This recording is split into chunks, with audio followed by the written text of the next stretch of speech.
Vamos descer, divina luz. Vamos descer, divina luz. Em nossas almas acender o amor de Jesus. Em nossas almas acender o amor de Jesus. Queridos irmãos e irmãs, mais uma vez a liturgia do tempo comum nos mostra a missão.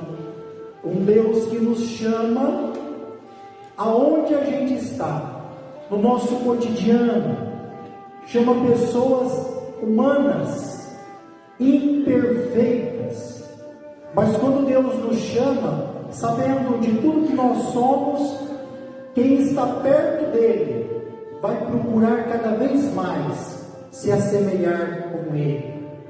E ele chamou gente de todo tipo, não chamou gente doutorada em missão, não chamou gente perfeita, mas quando a gente quer responder esse chamado, a gente vai melhorando como pessoa humana, como cristãos. A primeira leitura de hoje é daquele livro que conta a libertação do povo do exílio. É o livro do Êxodo, lá no Antigo Testamento. E ele fala que o povo de Israel estava no deserto de Sinai, e aquele que Deus escolheu para ser instrumento, no caso aqui Moisés, ele sobe na montanha. A montanha é o lugar da presença de Deus. Lá na montanha, Deus chamou Moisés. Deus chamou Moisés. Moisés que um dia falou assim para Deus: eu não sei falar, eu até sou gago. Deus falou: é você que eu quero. Porque não é você que vai falar, sou eu que vou falar por você. E Deus chamou e deu uma promessa, porque quando Deus chama, a gente faz um casamento com Ele. Só que quando Ele coloca a aliança no nosso dedo, Ele nunca quebra a aliança. Nós quebramos, Ele não. Ele é fiel à promessa que Ele nos deu. E aqui a promessa que Ele vai dar a esse povo através desse instrumento que é Moisés. Se ouvirdes a minha voz, então você tem que estar com o ouvido atento para escutar. Se ouvirdes a minha voz, guardar a minha aliança, os meus mandamentos, as minhas promessas, sereis um povo escolhido, uma porção escolhida. Os povos todos, porque minha é toda a terra, tudo é de Deus. Nós estamos aqui apenas para cuidar, administrar, mas de modo melhor. Vós sereis para mim um reino de sacerdotes, uma nação santa. Então você também hoje se sinta assim, esse povo escolhido por Deus. Segunda leitura, ou leitura difícil de ouvir isso, da carta aos Romanos. Quando Deus morreu por nós, nós não tínhamos nada para dar em troca. Deus morreu por nós quando éramos pecadores. Olha que profundo isso. Quando éramos ainda fracos, Cristo morreu pelos ímpios, pelos fracos. Agora imagine, no tempo da graça, no tempo que Deus nos redimiu, quão maior ainda deve ser a nossa entrega, a nossa gratidão. Ele morreu por nós, pecadores. Nós não tínhamos condições de dar nada. Mesmo assim, Ele deu a sua vida por nós. É o máximo do amor. Retribua também a Deus esse amor. Evangelho de hoje, São Mateus. Jesus é aquele que melhor enxerga. Jesus aqui na missa pode ter uma multidão. Ele sabe o que cada um está passando. Ele sabe o que cada um está vivendo em casa, no trabalho, na igreja. Pode ter uma multidão no estádio, Jesus conhece cada necessidade. Por isso que fala, Jesus vendo a multidão, ele compadeceu-se dela.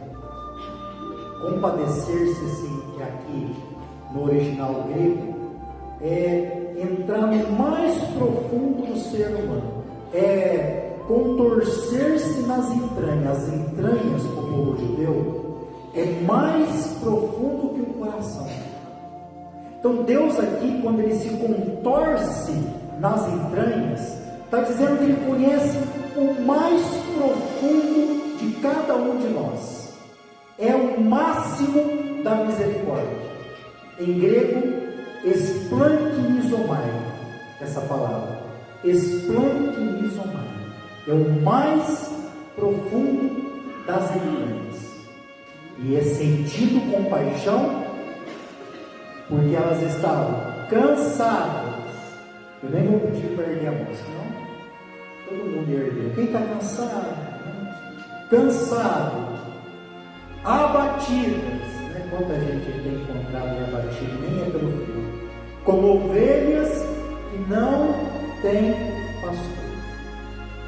Quando o nosso pastor é Cristo, nós celebramos sexta-feira o seu Sagrado Coração, e ontem uma missa tão bonita, bem participada, na Capela Imaculado Coração de Maria, celebramos o Imaculado Coração de Maria.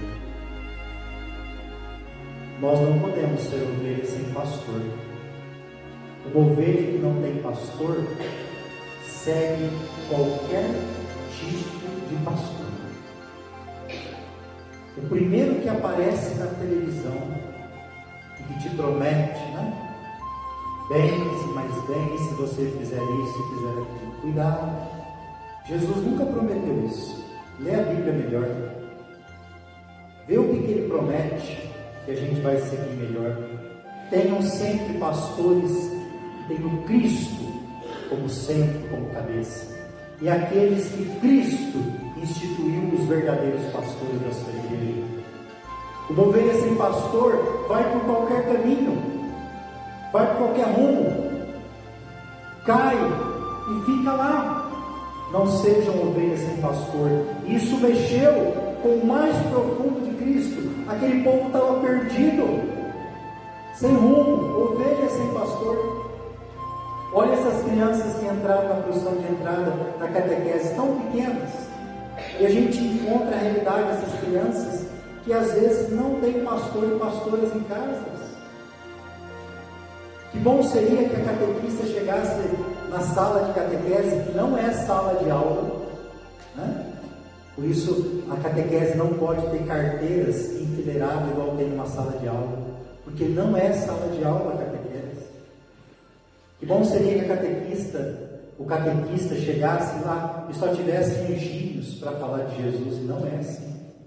Às vezes hoje está tão difícil evangelizar as crianças, porque a criança entra na catequese, vamos chutar aqui, 19 horas para sair às 20, 20 e 30. A catequese só começa meia hora depois, porque a catequista vai ouvir primeiro os dramas dessas crianças. Quanta criança tem vindo machucada de suas casas, né? Crianças que não são ouvidas pelos seus pais, ovelhinhas sem pastor, crianças que ficam às vezes perdidas dentro de casa, assim, no sentido de não ter o amor, de não ter a paciência, de não ouvir o que elas passam na escola, e aí vem com muitos probleminhas já desde pequeno. Então veja como é difícil evangelizar hoje a criança, porque às vezes antes de você falar de catequese, você tem que fazer uma acolhida, acolher o que elas estão passando. Oxalá que as famílias tenham um pastor como Jesus. Famílias têm que rezar mais com as crianças dentro de casa. A gente está perdendo esses valores. Rezar com as crianças. Os pais têm que trazer aquela cena bíblica para dentro de casa. Deixar que as crianças sejam como São João, tenham coragem de recostar a sua cabeça no peito do pai e da mãe, para poder perguntar como João perguntou, com intimidade. E aí depois Jesus vai dizer outra realidade pastoral que nós enfrentamos. A messe é grande, mas poucos os trabalhadores. Pedi, pois, ao dono da messe que envie trabalhadores. Pastor, ok? Você tem pedido? É missão nossa pedir. Quem faz parte aqui da igreja, mais de perto das pastorais, como sabe que é difícil encontrar lideranças para assumir alguma coisa. Né? Todo mundo está com cheio de coisa, né? Todo mundo está com cheio de coisa. Mas Deus deve ser uma prioridade. Ia ser tão mais leve na nossa igreja se tivesse mais gente para partilhar a missão que nós temos. Né? Então vamos procurar fazer isso. A messe é grande, é muito grande. Os trabalhadores são poucos. E como a gente sabe disso? Vamos rezar pedindo mais trabalhadores. E não é só pedir padre não, tá? É pedir gente disponível para servir. Jesus chamou 12 discípulos. Essa transformação, viu, crianças? Nós temos que fazer. É a primeira vez no Evangelho de Mateus, e a única, que ele vai chamar os 12 de apóstolos. Apóstolo significa enviados, discípulos. Oxalá que os discípulos pudessem se transformar em apóstolos, enviados. E aí, ele vai chamar 12, que é um número perfeito na Bíblia, né? É o número das 12 tribos de Israel. Os 12 apóstolos é as 12 colunas da igreja. Ele vai chamar quem? Vai chamar irmãos. Vai falar, olha só, chamou os 12, Simão, vai mudar o nome dele para Pedro, e seu irmão André, Tiago, né? Filhos de Zebedeu, irmão de André. Ou seja, está chamando gente da família. Chamou Mateus. Mateus era um cobrador de impostos, mas Jesus chamou esse. Chamou Tiago, filho de Alfeu, Tadeu, Simão, Zelota. Meu Deus do céu! Zelota é um partido que pegava em arma, violento. E Jesus chamou esse tal aqui de Simão, Zelota, desse partido violento, para transformar essa pessoa. Chamou até um traidor, né? Judas. Então, olha, Jesus chamou das piores realidades. Ou seja, eu fui lá e chamou pessoas trabalhando, pescando. Chamou pessoas que tinham família. E esses se colocaram para servir. E aí ele enviou eles. Mas primeiro disse assim, não que eles não vão lá depois, né? Primeiro devem ir as ovelhas perdidas da casa de Israel. Se fosse para dizer hoje, estaria dizendo assim, vai primeiro evangelizar os batizados da igreja.